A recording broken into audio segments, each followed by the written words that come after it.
My life fades, the vision dims. All that remains are memories. Those are the opening lines of one of my favorite movies of all time, Mad Max: The Road Warrior. You guys may remember that from way back in 1982. Ooh, that tells how old I am. But The Road Warrior is, absolutely in my top 10 favorite movies. So you can imagine how excited I was when I found out that they were remaking Mad Max, coming out this following summer, and it's going to be the same director too, which is hopeful. Yet I was a little worried about it because of a few reasons. And let's break down the trailer. I'll tell you why I was a little nervous about it when I saw the trailer.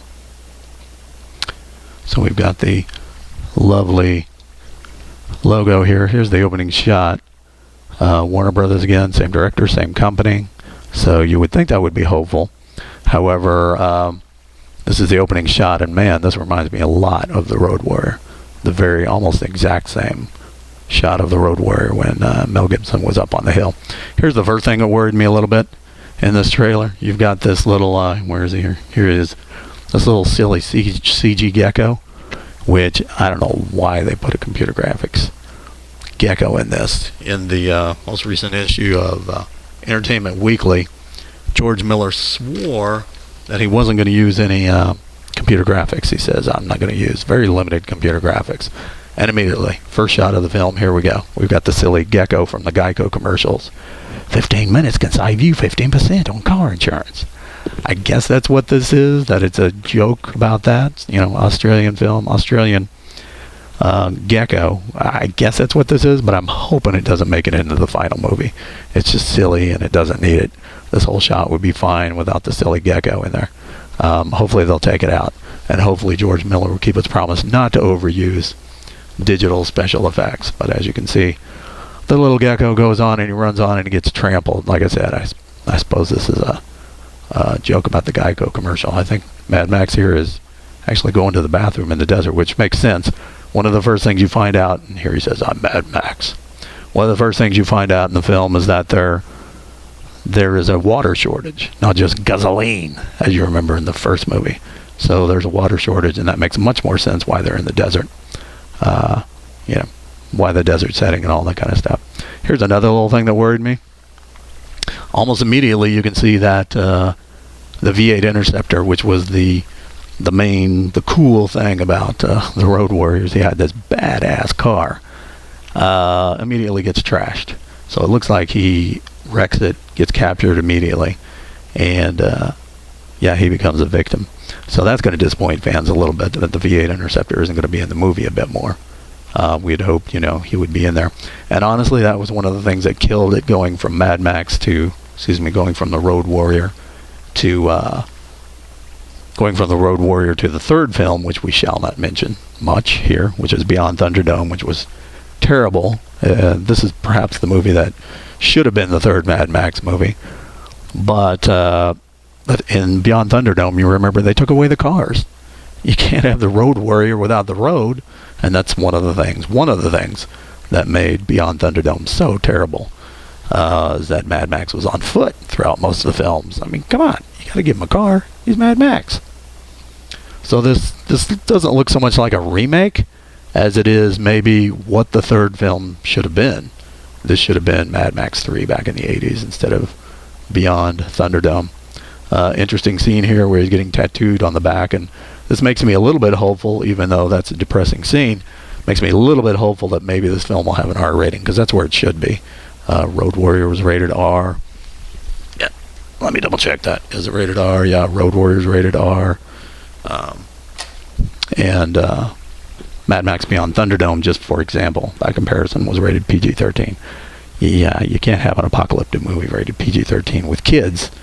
This shot also worried me a little bit. Obviously, more CG here. We've got CG clouds. You can almost hear, can you picture the scene in the editing booth? George Miller says, we're not going to have any CG. Then in the editing booth, it's the editor, the director, and then the producers, the money people sitting behind them, the guys in the suits, who fly in on their Learjets for 5 minutes. And they're sitting behind him, and they go, this shot would look so much better with CG behind it. That's the trap George Lucas fell into with the prequels. He believed that all that technology would just cover up the fact that he had no story. And so, anyway, I'm hoping directors are getting away from this idea that CG can solve everything. This whole dust storm sequence, as you'll see, there's Charlize Theron, who's also the star. Charlize Theron has a metal hand in this. Probably some of it's going to be CG. But the whole dust storm sequence there is CG. So there's Max. You can tell he's trapped in this one. So he doesn't have his car again. It's going to be a little disappointing to some fans. Again, very cool that the original director's involved after 32 years. Here's the silly, almost silly dust sequence, which I think is a little bit overdone. It's all CG. You'll get a quick view of the bad guy here. There's the baddie. Did you see him with the mask? He looks pretty cool. He looks like a good bad guy, a substitute for Humongous. Charlize, bam, some incredible stunt work. This is another thing that worried me a little bit. Seeing these kids again, this may yank it down to a PG-13 rating. I hope not, but you may remember Beyond Thunderdome was rated PG-13 and it had kids in it. You know, Mad Max was going to save the kids, and of course that yanks it down to a PG-13 rating immediately there. Limit your audience a little bit. Check out the incredible stunt work there. Mad Max again is trapped. Some ridiculous stunt work. I almost hope there's some CG in this shot, even though it looks like a stunt, maybe some wire work, I'm not sure. But this guy's incredible. That stunt there is ridiculous. There's more of the Dust Bowl sequence, which is that shot right there. It gets a little bit silly with all the CG effects in it. Like I said, I'm just slowly going through a few of these shots here. This is just a preview. There's Charlize. There's that shot right there where Max kind of waved at her. That's almost identical to the shot in The Road Warrior. So that's why I feel like this is the sequel that should have been. They had to call this Mad Max 3 the remake, because that's really what this is.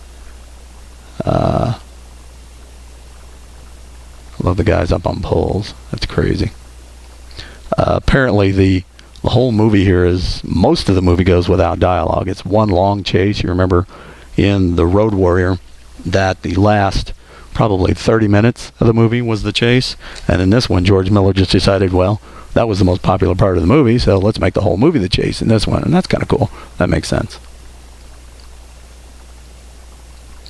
Obviously Mad Max gets free at some point.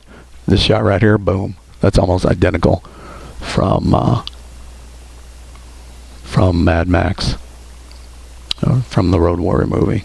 They had George Miller loved shots of people getting squashed under cars and things like that. So that's my little review of Mad Max, the trailer, my preview review. Let's hope they minimize the special effects. Let's hope they get rid of the Geico Gecko in the first shot. I don't think that's really necessary. That's a little bit silly.